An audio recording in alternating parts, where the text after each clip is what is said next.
back guys to another boring video, and nandito na naman po ang inyong pinaka-boring na magdi-DIY ng mga repo na motor. So, ito nga po yung ating Keyway Icon 110. Alright, sa po itong kulay blue na scooter, obviously. So, ito nga po pala yung update sa motor natin na to. So, basically, naging mabait naman itong unit na to sa atin.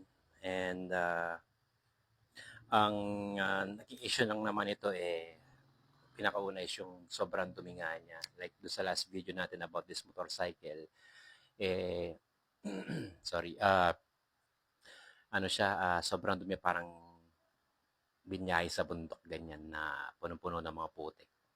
Anyway, so naka-wash na natin siya. And as you can see, malinis na po siya mga bossing. Medyo may konting dumi lang kasi ginamit ko to nung nakaraan. Pinaservice ko lang siya for 1 day.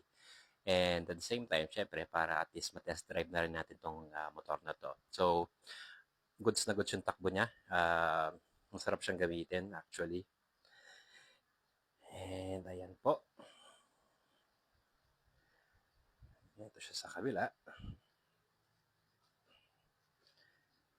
Ayan. So, overall, wala naman akong masyadong ginawa dito. Maliban dito sa gulong niya sa likod. Ito yung medyo nagpatagal ng trabaho ko kasi at that time, nakasumpong yung katamaran ko dahil siguro pagod na rin. So, ang nangyari kasi is flat itong gulong nito sa likod. Okay? And stock nito, naka-tubeless yung gulong niya. Pero di ko lang alam kung bakit itong previous owner nilagyan niya ito ng tube or ng interior. So, ang nangyari is butas yung interior niya, and ang ginawa ko is dinukot ko lang dahil tinamad ako magbaklas ng nitong mags niya.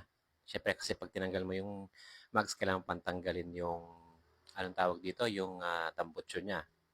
So since that time medyo padilim na rin at pagod na rin, so tinamad na ako. Ang ginawa ko is sinikwat ko na lang siya.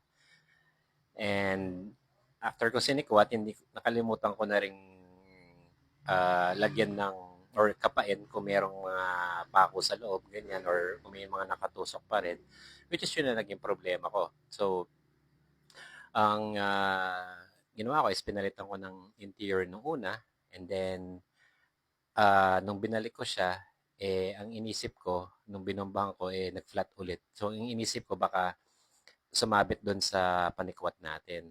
And, kung minsan nangyayari kasi sa akin yon. So, yun yung una kong inisip. And kinabukasan, nung binalikan ko siya, pinalitan ko na naman ng interior. Ganun na, nag-inflate naman siya ng for a while. And then, after mga ilang oras, pagbalik ko, flat na naman. So, ayun na nga. Doon ako nagsisisayang yung dalawang interior na ginamit ko.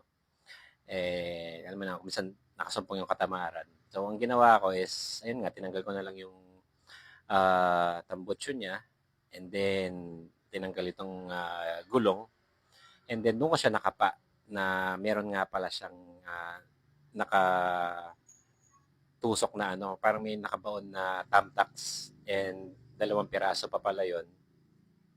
So, yung parang siyang thumbtacks, yung size niya, pero wala na siyang ulo. Parang ganun siya.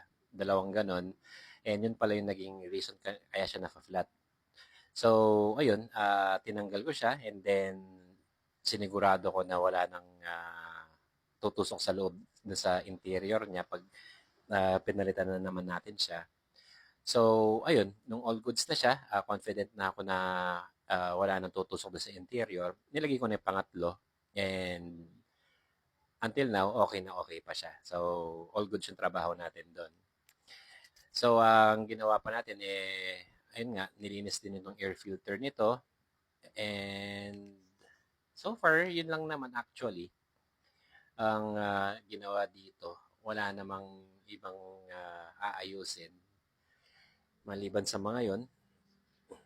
And nilagyan ko na rin siya ng side mirror. Meron akong, actually yung ano na to eh, ang pangit kasi ang liit. Pero ito lang yung nakatabi kong side mirror na extra.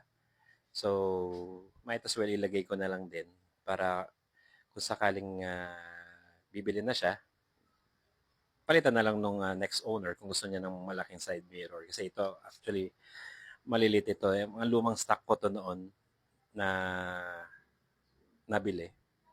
So, meron pa palang isa yata or dalawang pirasong natira. And itong isa nilagay ko na lang dito. So, ayan nga mga bossing.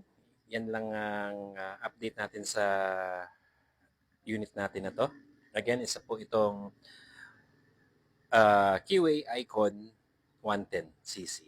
Alright? So, next video natin, meron po tayong Euro Daan Hari 125. Alright? And, yun po. Sa mga subscribers po na, sa mga manonood po natin dyan, sa YouTube, subscribe naman po please and pa-like po ng video natin. Sa mga kaibigan naman po natin sa TikTok, pa-follow po and pa-like na rin po ng video. Marami pong salamat mga bossing and God bless po sa lahat. Bye-bye!